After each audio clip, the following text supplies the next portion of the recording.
They came out with their ranking and they rated LeBron around 7 or 8. Let's look at the data. Okay, as you can see, they have Giannis, Kevin Durant, Nikola Jokic, and Stephen Curry as their top tier players. So basically, they're ranking from 1 through 4. So these are the top 4 players that they believe are in the league. Go down to their second tier, which is 1B. You got Joel Embiid and you got Luka Doncic. Then as you head over to the third tier, you get 1C, and that's Kawhi Leonard and LeBron James. So basically, we all know how great Kawhi Leonard is, and he was hurt all last year. And most people would still have him in the top 10, but to have him on the same level as LeBron, I don't know. This is LeBron's 20th year. He showed in year 19 he was still one of the best to ever play the game. But let's look at the numbers to see how accurate this data is. When you go to points per game, you can see that last year LeBron was second in points per game. When you got Joel Embiid as number 1, then you have LeBron as number 2. So a few percentage points from being the leader in score. LeBron set out the last 8 games, so he could have led the league in scoring. But why would you play just to lead the league in scoring? He doesn't play for stats. Then you have Giannis, Kevin Durant, Luka, Jokic, Stephen Curry, but Kawhi Leonard didn't play, so his stats are not included. So as you see, Steph Curry is in the top tier. Jokic in the top tier, and both of them are 6 and 7 points per game. Points per game are not everything, but as we can see, LeBron is second on this graph. Now we go to the plus or minus, box plus or minus. So everyone knows plus or minus is when you're in the game. You have LeBron as number 5, ahead of Kevin Durant and Steph Curry, who both was on the top tier. So, that says something right there. His team didn't do well. And as you see, when he's on the court, they actually have a positive plus or minus. Then you go to PER.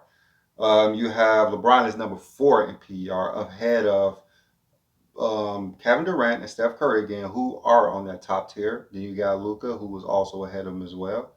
As you can see, his PR is still really high. The all-time leader is Jordan, and his PR is about 28. And you see how well LeBron did in year 19. Okay, now we're going to go to game score. So for anyone who do not know what game score is, game score takes all of the information in the box score and you get this number. And with the finals MVP, everyone who has the highest game score has the finals MVP, but 3 instances in NBA history. First instance was when James Worthy had a lower game score than Magic Johnson, and James Worthy won finals MVP. James Worthy had that amazing 36 triple point double in game 7. The other instance was in 2008 when the NBA finals versus the Celtics and the Lakers. Ray Allen had a higher game score than Paul Pierce. Paul Pierce got finals MVP, and the other times when Andre Iguodala had a lower game score than Steph Curry, but Andre Iguodala got finals MVP. But game score shows who played the best in that game, in that series. So the game score for here, who played the best in the season, is going to go to Nikola Jokic, who won MVP. Giannis was second. Joel Embiid was third. So as you can see, it falls in order. LeBron was fourth in the league. So that tells you something right there. I'm not sure why Joel Embiid was on the second tier. He should have definitely been on the first tier. But LeBron and Joel Embiid was just as high, and Curry and Durant were on the lower tier with Luka Doncic. Now we go over value over replacement. So value over replacement is one of the stats that shows your impact on the court.